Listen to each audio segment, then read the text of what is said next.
I never thought my own sister would be the one to ruin everything. The words hit me like a slap, but they weren't even mine. They were Daniel's. My fiancé, the man I loved more than anything, standing there in front of me, holding the ring I thought would bind us forever, only to throw it down at my feet like it was nothing. In that moment, I realized something that felt worse than losing him. I realized that everything I'd ever been taught about family, about trust, about honor, had been shattered in one cruel second. Sophia, my sister, the one who had always been just a little too perfect, a little too charming, a little too everything, turned out to be the very thing that tore us apart. And as I stood there, humiliated in front of everyone, I could hear the whispers. The lies. The betrayal so carefully wrapped in the guise of family loyalty. No one would ever look at me the same again. Not after what she'd done. I could feel my heart breaking, but I knew something had to be done. I wasn't going to let her win. Not like this. She won't get away with this. Not on my watch. It was always the same at family gatherings, big dinners, birthdays, holidays. Everyone gathered in the same old dining room, under the same glowing chandelier, pretending that everything was fine. My father, George, always at the head of the table, grinning like he had everything figured out. My mother, Martha, always so poised, like the perfect hostess. My sister, Sophia, radiant and full of life, the center of attention without even trying. And then there was me, Elena, the quiet one, the daughter who tried so hard to be everything they wanted and still felt like I was never enough. My dad would clap Sophia on the back and joke with her about her achievements. "That's my girl," he'd say, as if she were the only one who mattered. Meanwhile, I was standing at the stove, stirring the soup, just hoping they'd notice me, even for a second. My mother would give me a passing smile but always ended up turning her attention back to Sophia. "You look so beautiful tonight, sweetheart. Have you been losing weight?" she'd say, her voice dripping with admiration.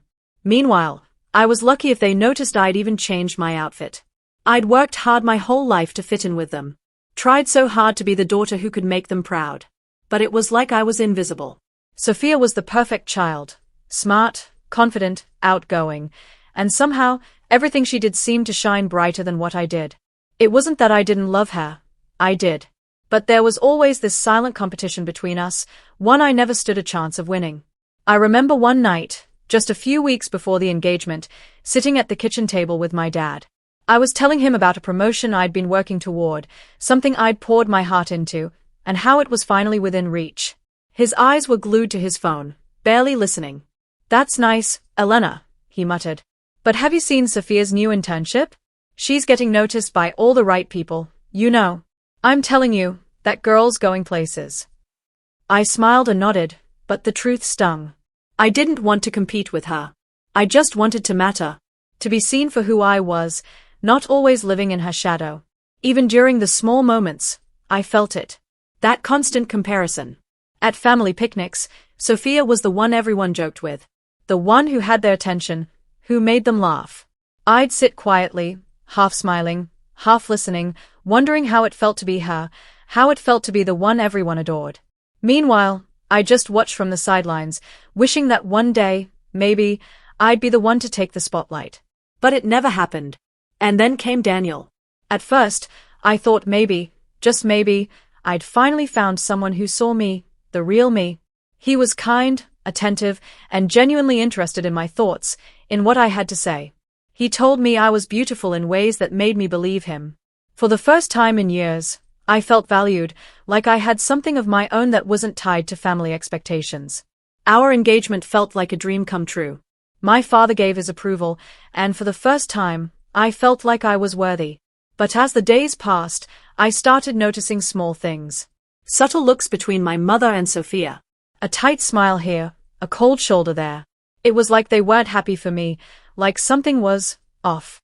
And when I saw the way Sophia's eyes lit up when Daniel complimented her at a family gathering, I realized something deeper was wrong. I couldn't shake the feeling that she wasn't just being the perfect sister, she was being something else. That night, as we all gathered in the living room after dinner, I overheard my mother whisper to my father, "Do you think she's making the right choice? Marrying Daniel? I just don't know." I froze. Was my mother worried about me? Or was there something more beneath her words? Something inside me told me this was just the beginning, and I had no idea how deep it would go. It wasn't the big moments that hurt the most. It was the small ones, the quiet slights that built up over time. The moments when I was dismissed or ignored, the times when my worth seemed to slip through their fingers like sand. I should have known something was off when the family started talking about the estate, about the inheritance, just a few weeks before my engagement. It all started when my father mentioned that the family home would need to be divided soon. After all, he was getting older, and it was time to plan for the future. That's when the subtle favoritism started to really show itself. I remember that night like it was yesterday, sitting around the dinner table with my parents, Sophia, and a few relatives. My father was talking about the house, how it had been passed down through generations, and how important it was to keep it within the family. I thought nothing of it at first. But then my father turned to Sophia and said, "Sophia, sweetheart, you've always been so responsible. I'm sure you'll do what's best with the family property." He glanced at me, but it was barely a look, more like an afterthought. I had worked for years, sacrificed so much to build my career, to be a good daughter. But in that moment, I realized none of it mattered. Sophia, the one who'd always been the golden child, the one who could do no wrong, had already been chosen. I wasn't even considered. The house, the property, it was all going to her. I tried to hide it, but my hands shook as I cleared the table, my smile stiff. I remember my mother's voice, sweet as honey, but laced with something else. "Elena, you've always been so good at managing things. You know, I'm sure you'll do well with your job. But the house? Well, you've never really shown interest in that." It wasn't just about the house. It was about something deeper, something I had always sensed but never fully understood until now. They didn't see me. They didn't value me the way they valued Sophia. I had spent my life trying to prove I was just as worthy, but it was never enough. But it wasn't just the house. It was the way my father treated me when I brought up my engagement to Daniel. I had been excited, nervous, hoping this would be the one time when they would finally see me for who I was, not for who I wasn't. My father smiled when I told him about the ring, but there was something cold in his eyes. "That's nice, Elena," he said, his voice distant. "Daniel's a good man. But remember, family comes first." I didn't understand at first. "What do you mean?" I asked, my voice shaking. My mother cut in, "It's just, well, you know how important reputation is to our family. Don't forget to keep your priorities straight." Her words hung in the air, like a warning. A reminder that I could never fully be part of their world unless I followed their rules. It all felt like an illusion, a facade of love and unity that was slowly crumbling. I wanted to believe it was all in my head, that I was overreacting, but deep down, I knew it wasn't. Every word they spoke, every glance they shared, every moment I was left out, it was all adding up to something bigger. And then came the night of the family dinner where everything exploded. Sophia had been unusually quiet that night, her eyes always flicking to Daniel, always just a little too interested in everything he said. I tried to ignore it, but I couldn't. Not when she started making pointed comments about my long engagement and how maybe Daniel was too good for me. It was subtle, but sharp enough that I felt the sting of it in my chest. I tried to keep my cool. But when Sophia leaned over to Daniel and whispered something in his ear, something I couldn't hear, but saw his face shift in response, it felt like a gut punch. I couldn't hold it in anymore. "Why are you always doing this?" I snapped, my voice trembling. The entire table fell silent. "Why do you always make me feel like I'm not enough? Like I'm some kind of second choice?" The room was still, all eyes on me. My mother's face flushed, but she didn't speak. My father didn't even look up from his plate. But Sophia just smiled, that same sweet, perfect smile that always made me feel small. "I'm just trying to help, Elena," she said, her voice dripping with feigned innocence. "But maybe you should take a step back and let people who know what they are doing handle things." My heart was pounding, my blood roaring in my ears. I couldn't breathe. It was all so clear now, the way they'd never truly cared. The way Sophia had always been the favorite. The way they'd always pushed me to the side, just out of reach. "You're always the perfect one," I said, my voice breaking. "Always the one who gets everything. And I'm just here, trying to survive. Trying to be seen." I could feel the tears welling up, but I wouldn't let them fall. Not in front of them. And then, it all spilled out. The words, the pain, the anger I'd been holding in for so long. "You think I don't know what you're doing, Sophia?" I whispered, voice shaking with fury. You think I can't see you trying to take everything from me? You've always been jealous. And now you're trying to ruin my life, just like you ruined everything else. Sophia's smile faltered for the briefest second. But just as quickly, she recovered, her eyes flashing with something darker. You think this is about jealousy, she sneered. No, Elena, it's about reality. You've always been in the way. I didn't know what to say after that.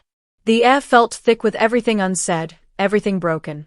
And in that moment, I knew everything was about to change. It wasn't just the quiet dismissals anymore. It wasn't just the subtle digs. No, now it was open. It was in every laugh at my expense, every glance exchanged behind my back, every moment where I was left standing in the corner, invisible to everyone who mattered. It started with the family picnic. A tradition we had every summer, a way to bring everyone together. Or, at least, that's how it was supposed to be. The sun was out, the table laden with food, and everyone was chatting, laughing, enjoying the day. But for me, it felt more like a performance I had to endure. Sophia, of course, was the star of the show. She wore her perfect smile like a crown, drawing everyone's attention as usual.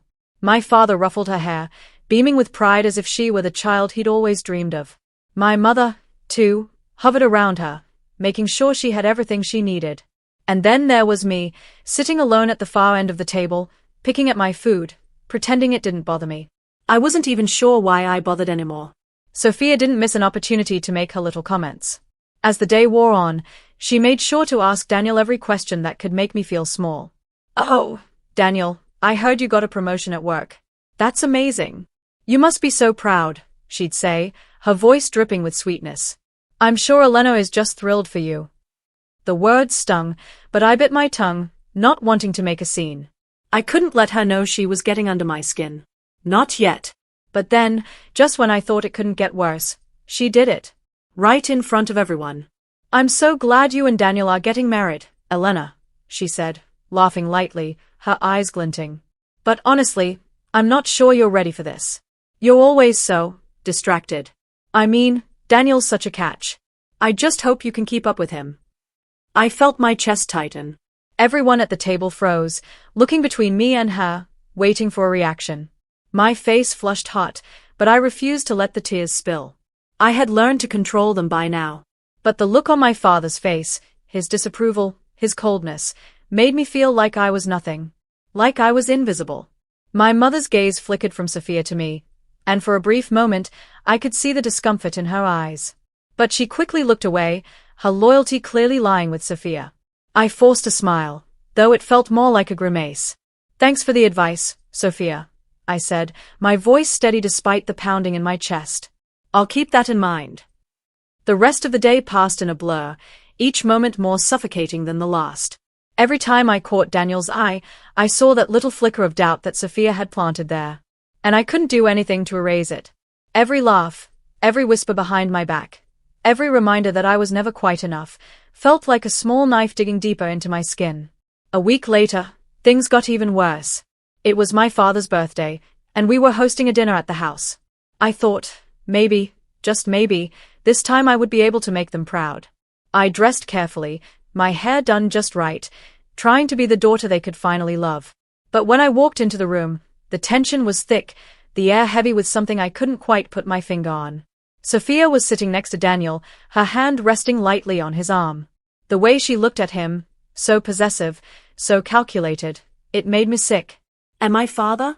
He was talking to Daniel like he was his own son, clapping him on the back, making him laugh, while I stood there, invisible again. I sat down at the opposite end of the table, trying to calm my racing heart.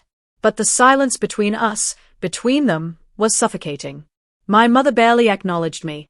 She was too busy fussing over Sophia, too busy smiling at her every word. And then it happened. My father, as if to underscore the growing divide, made a toast to family unity, a word I could no longer stomach. Everyone raised their glasses, except for me. I couldn't drink to that lie. Sophia smiled at me from across the table, her eyes gleaming with something darker now. It wasn't just about being the favorite anymore. It was about control. It was about making sure I knew I didn't belong. You know, she said, her voice just loud enough for everyone to hear, sometimes I think I'm the one who holds this family together. It's hard, You know, being the only one who really knows what's important. But I'm just doing my best. I felt the sting of her words like a slap. Everyone laughed, but it wasn't a joke. It was a statement of dominance. For the first time, I couldn't keep it in. I slammed my glass down on the table, the sound sharp in the room. All eyes turned to me. Is this how it's going to be? I asked, my voice thick with emotion. You all just sit around, pretending like everything is fine, while I'm invisible. You all just forget that I'm here. Sophia's smile faltered, but only for a second. She recovered quickly, a smug look creeping into her eyes. Calm down, Elena, she said, her voice too sweet, too knowing. Not everyone needs to be the center of attention. That was it. That was the moment. My patience was gone. And I realized, in that instant, that I could never fix this. They'd already decided. They'd already made their choice.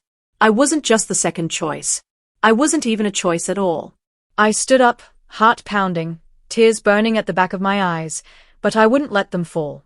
Not now. Not in front of them. I turned to Daniel, trying to keep my voice steady. This is who they are. This is who she is. And as I walked out of the room, I knew something had broken beyond repair. The line had been crossed, and no amount of patience would ever make things right again. Something irreversible had just happened. I didn't think it could get worse. But it did. The call came on a Tuesday, just a few days after my father's birthday dinner. I remember the way my heart skipped when I saw the name on my phone, my father's number. I hadn't spoken to him since that night. I had hoped the tension would fade, that we could somehow heal the wounds they'd opened. But the truth was, I was tired of pretending. Tired of being the invisible one, the one who could never be enough. But when I answered the call, I wasn't prepared for what he said. Elena, my father's voice was cold, distant, a tone I'd never heard from him before. We need to talk. Meet me at the office in an hour. His words were final, devoid of any warmth. A chill ran down my spine. The office? Why couldn't this be a simple phone conversation? What was so urgent that it couldn't wait until we were face to face, like a normal family? I didn't know it then, but I was walking into the worst moment of my life. I arrived early, sitting in the cold, sterile lobby of my father's law office. I tried to steady my breathing, but something inside me told me this wasn't just a conversation. It was something darker. And when my father finally entered, with his usual stern expression, my stomach turned. He didn't waste time with pleasantries. I've made some decisions about the estate, he said, sitting down across from me, his eyes sharp and unyielding. And I've decided that the family home will go to Sophia. She's the one who's always shown the most responsibility, the most care. It's only right. The words landed like bricks on my chest. I tried to swallow, but my throat felt tight. I wasn't surprised, not really. Not anymore. But hearing him say it out loud, hearing the finality in his voice, was like a knife to my soul. I've also decided that you won't be receiving any share of the inheritance, he continued, his gaze never wavering. You've always been distracted, Elena. You've never taken your responsibilities seriously. You've never been the one to carry on the family legacy. I could barely breathe. The world around me seemed to go still. Was I hearing this right? My own father, the man who raised me, the man who had always told me that family meant everything, now telling me that I was nothing. That I wasn't worth a single penny. Not a single thing they had built together. You're disinheriting me, I whispered, my voice cracking. It felt like the earth had shifted beneath me, like I was falling into a bottomless pit, and I couldn't find my way out. His face was impassive. It's for the best, Elena. You need to understand this. This is about responsibility. About legacy. And you. He paused, his eyes briefly flicking to the side as if the words were difficult to say. You've never understood that. I wanted to scream. I wanted to fight back, to throw every hurt, every betrayal back in his face. But I couldn't. The words wouldn't come. Instead, I sat there, numb, trying to piece together the shards of what had just been ripped from me. My family, my legacy, my place in their world. It was all slipping away. And for what? Because I had never been perfect enough? Because I had dared to dream of something else? I stood up, my hands trembling. I didn't trust myself to speak. What could I say? There was no argument, no justification that could change his mind. His decision had already been made. It was final. Before I left, my father handed me an envelope. The final blow. The disinheritance papers were there, proof that I was nothing to them. I took the envelope, but I didn't open it. I didn't need to. I knew what it said. I left the office in a daze. I didn't go home. I didn't go anywhere. I just wandered the streets, my thoughts as empty as the spaces around me. I thought about Daniel, and how, in that moment, I had nothing left. I thought about my mother, and how she had never stood up for me. How she'd let Sophia destroy everything between us, knowing all along that I would be left behind. By the time night fell, I was numb. My thoughts were fractured, broken pieces of a life that no longer fit together. I couldn't believe what had happened. My heart ached with the emptiness of it all. I had been nothing but a tool in their game of family power. And I had failed. But somewhere deep inside, a fire began to flicker. A spark of something I hadn't felt before. Something cold and sharp, something that cut through the pain like a knife through butter. I realized I wasn't going to let them destroy me. Not like this. Not without a fight. Sophia had taken everything from me. My family, my place, my dignity. But she wasn't going to take my silence. She wasn't going to take my future. If they thought they could break me, humiliate me, and leave me in the gutter, they were wrong. I would make them see. I would make them feel what I had felt. I would get back what was mine. No matter the cost. This isn't the end, I whispered to myself, my voice steady, filled with a quiet resolve. This is just the beginning. The first few days after the betrayal, I felt like a ghost, walking through the motions of life, but not really living it. I was hollow. Everything I'd known, everything I'd trusted, had been ripped away. I wasn't sure what I was anymore. Was I the daughter they had abandoned? The woman who had fought for so long, only to be left with nothing? Or was I something more now, a version of myself that had never existed, a version forged in fire, built on the ashes of what they had destroyed? But one thing became clear, I wasn't going to let this break me. Not anymore. In the silence of my apartment, I began to rebuild. It wasn't a sudden transformation. It wasn't like flipping a switch. It was more like picking up the shattered pieces of myself and slowly, carefully, putting them back together. But this time, I wasn't doing it to please anyone. I was doing it for me. I threw myself into work, pouring every ounce of my energy into something that was mine, something that no one could take away. I contacted old colleagues, people I had worked with before, and started laying the groundwork for a new opportunity, one that would prove to them that I was capable of more than they ever gave me credit for. I wasn't just the second choice anymore. I was going to make sure everyone knew that. But work alone wasn't enough. I had a deeper hunger now. A hunger for justice, for the truth to come out. And I knew that if I was going to get it, I had to play a careful game. Revenge wasn't about wild outbursts or emotional displays. It had to be precise. It had to be personal. I started with Sophia. I knew her better than anyone. The way she smiled, the way she carried herself, the way she played the game of being the perfect daughter, the perfect sister. But deep down, I also knew how she worked. I knew the things she hid, the secrets she buried beneath that picture-perfect facade. I had always been careful to stay out of the drama. I'd kept my distance, trying to avoid confrontation, always playing by their rules. But I couldn't do that anymore. Not if I wanted to take back what was mine. I began to track Sophia. Not in a creepy, obsessive way. No, I was smarter than that. I kept an eye on her online presence, monitored her social media. I made sure I knew who she was meeting, where she was going. It wasn't hard. She was a creature of habit, after all, always at the same coffee shop, always meeting the same people. I could predict her next move before she even made it. The more I watched, the more I understood her. She wasn't as perfect as she pretended to be. There were cracks in her carefully constructed image. Little mistakes. People she had crossed, promises she had broken. And that's when I saw the opening. It was simple, really. I had been on the outskirts of their world for so long, always the quiet one, the one who didn't make waves. But now, I knew exactly how to get in. I had a plan, and it would hit Sophia where it would hurt the most, her reputation. I started gathering everything, texts, photos, old messages, anything that could expose her lies, her manipulation. It wasn't hard. People she thought were loyal to her were more than willing to talk, more than willing to share the things she had done in the shadows. I had learned long ago that people talk, especially when the right pressure is applied. I wasn't going to be reckless.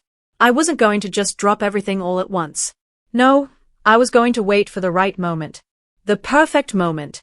I'd bait her into making a mistake, something small, something that would seem innocent at first. Then, I'd pull the rug out from under her. And Daniel, he was part of it too. I had seen the way he looked at me after Sophia's lies had taken hold. That flicker of doubt in his eyes. I had lost him once, but that didn't mean I had to lose him forever. If I played my cards right, I could bring him back. Not for revenge, but for closure. For the truth to come out. But there was more. I couldn't forget about my father. He had cut me out of everything, dismissed me like I was nothing. But I knew where the family secrets were buried. I knew how to get to the heart of it all.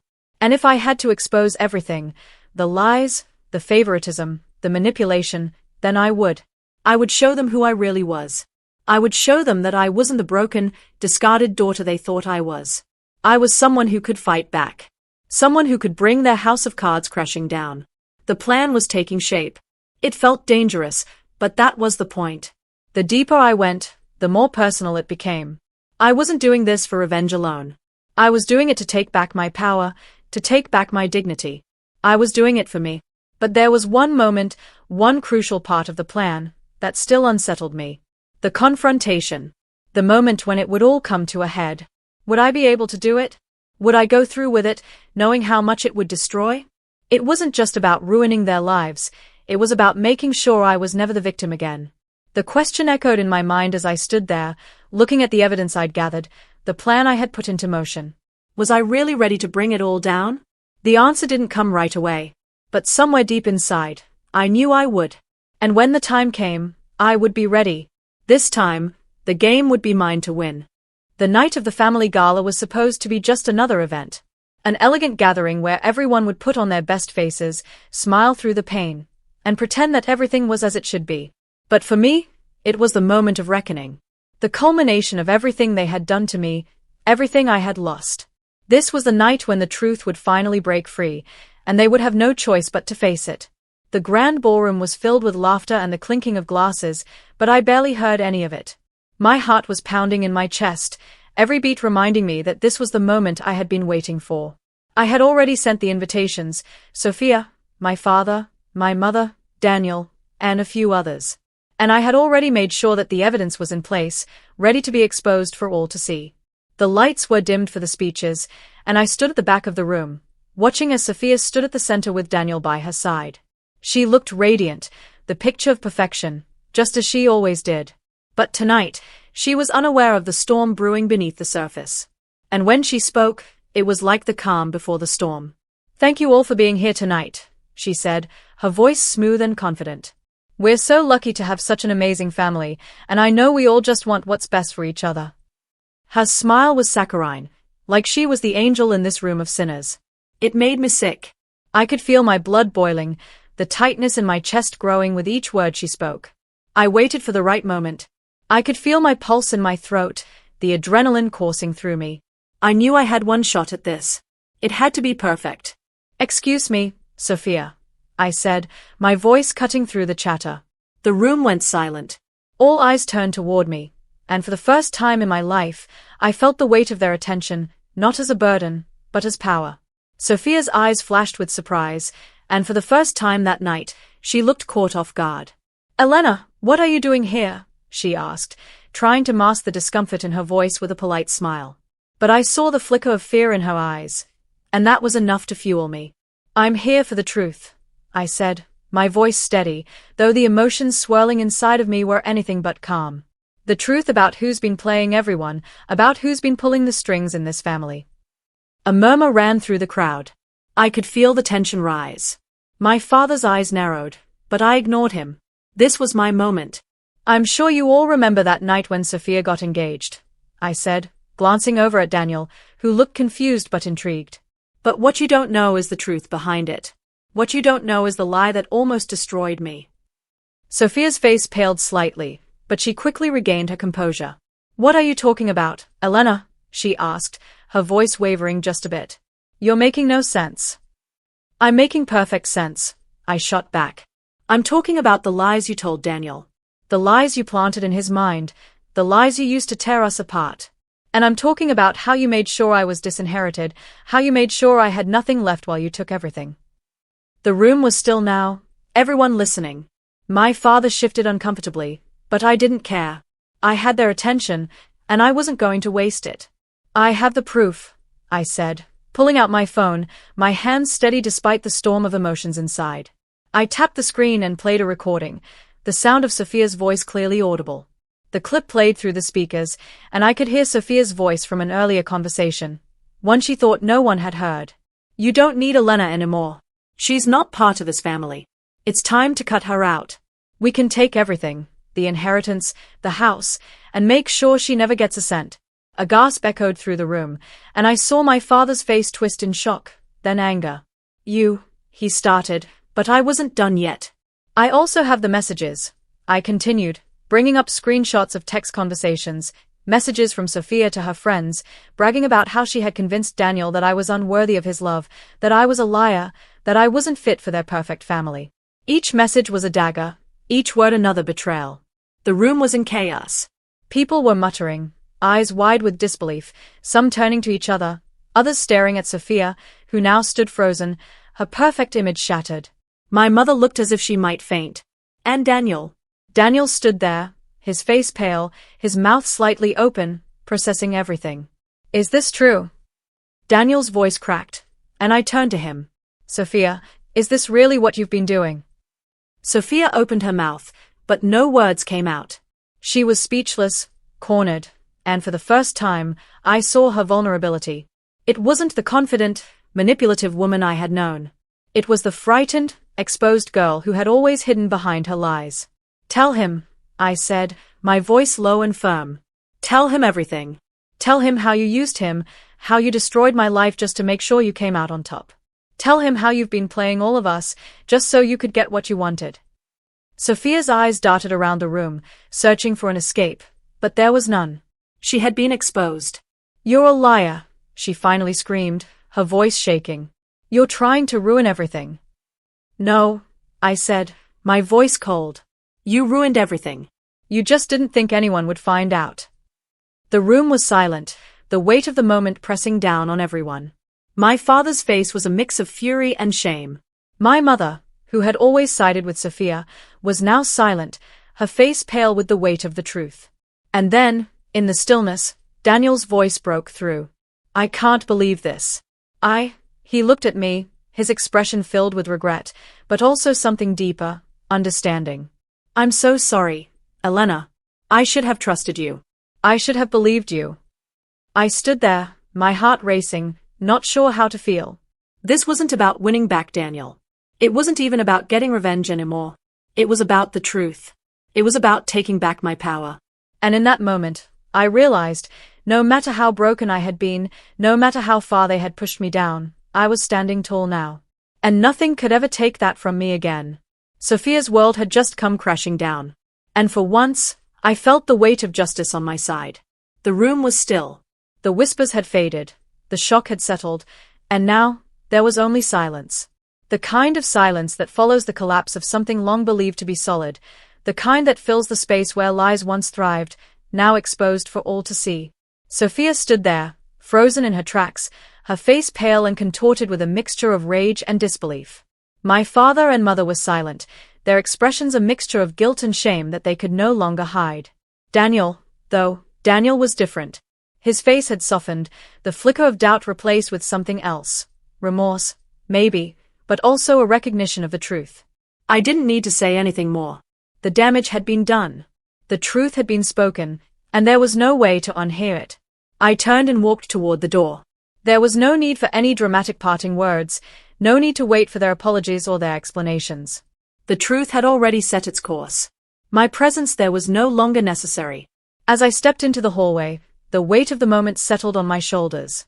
I had won, not through loud speeches or vindictive gestures, but through quiet, undeniable strength.